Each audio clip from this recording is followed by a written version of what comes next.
오늘은 토요일 아침입니다. 10시 30분 정도 됐는데 어제 굉장히 많은 테마가 급등하면서 내용을 한번 다뤄야겠다고 생각을 했어요. 하지만 어제 같은 경우는 시간이 없었고 오늘 아침이라도 좀 시간을 내서 영상을 촬영하게 되었습니다. 그러니까 저는 시간의 단일가 매매에서 종가 베팅을 종종 하죠. 이렇게 급등주가 한꺼번에 나오는 그 테마를 본 적은 없습니다. 여러분들도 아마 뉴스를 보셨겠지만 탈원전 정책을 거의 유턴하는 그런 방향으로 대통령이 얘기를 했어요. 그러니까 현재 정부의 그 정책상에는 탈원전이 주된 그런 정책 내용이기도 했는데 거의 임기가 다 끝나는 시기가 돼서 이제 탈원전이 아닌 몇 개 원전은 다시 가동을 검토해라 이렇게 주문을 했다고 합니다. 그래서 어제 5시 30분 그쯤부터 해서 엄청난 거래량이 몰렸어요. 원전 테마주에. 그리고 지금 여기 화면 보이시는 것처럼 등락률 순위가 나오죠. 시간의 등락률 순위가 나오는데 왼쪽에 인포스탁 세터 종목, 이게 테마주를 보여주는 거예요. 종목 코드에 놓고 하나씩 종목을 클릭해보면 한신기계, 원자력발전, 보성파워텍, 원자력발전, 일진파워, 원자력, 우리기술, BHI, 서전기전, 뭐 그냥 내리는 종종 전부 다 원자력 관련입니다. 대충 이 한 화면에서 보이는 것만 해도 15종목이 되는 것 같아요. 이걸 또 거래대금 순으로 또 정렬을 해봐도 거의 다 원자력 그 관련주입니다. 그래서 이렇게 무더기로 테마가 올라오는 경우는 저도 보질 못했어요. 그래서 월요일이 되면 이 테마 중에서도 1, 2, 3등주, 적어도 5등주 내에서는 큰 등락이 있지 않을까. 아마 데이 트레이딩 하시는 분들은 이런 종목들을 아마 공략하지 않을까 이런 생각이 듭니다.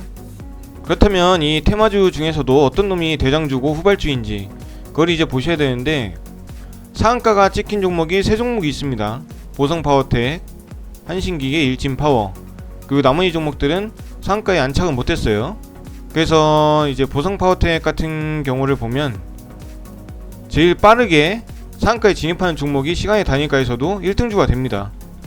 보통 장중에서도 그런 현상이 나타나는데 보성파워텍이 1등주인 이유는 5시 20분부터 잔량이 쌓이기 시작했습니다. 그래서 이 잔량이 꾸준하게 계속 쌓이고 그대로 30분에 거래가 되죠. 10분마다 거래되는 건 아실 거예요. 그래서 30분에 거래가 된 타이밍이 30분 5초입니다. 20만주 예상 체결량이 다 체결이 돼서 이제 신규 체결 수량이 나오는 거죠. 여기 찍히는 겁니다.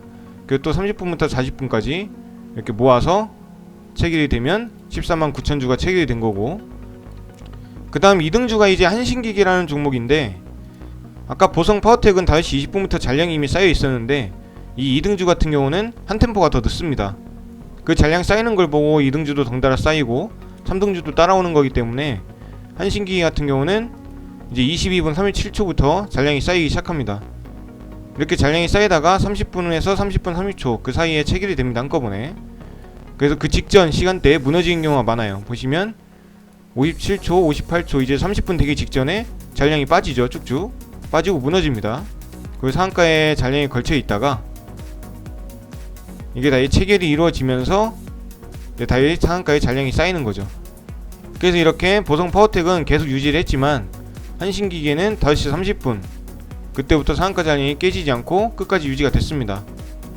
그 다음 이제 3등주가 있죠. 그 일진파워인데, 일진파워는 계속 무너졌어요. 계속 무너지다가 결국에는 5시 50분 딱 그 체결 타이밍에 마지막 체결이 되면서 잔량이 쌓였어요. 꾸준하게 계속 쌓이고 마지막 88,000주로 그대로 유지하면서 마감이 됐습니다.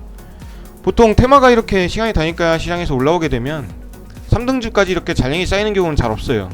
이 원자력 테마 같은 경우는 그 정부 정책이죠. 어떻게 보면 정부 정책인데, 제가 과거에도 말씀드렸지만 그 제가 좋아하는 재료들이 있다고 했잖아요.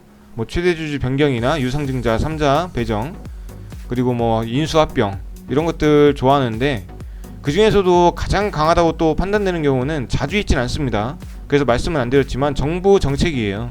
정부 정책이 시행이 된다는 것은 딱 그 업체만 이렇게 콕 집어서 되는 게 아니고 그와 연관된 업체들이 다 오르기 때문에 굉장한 그 테마를 이루게 됩니다.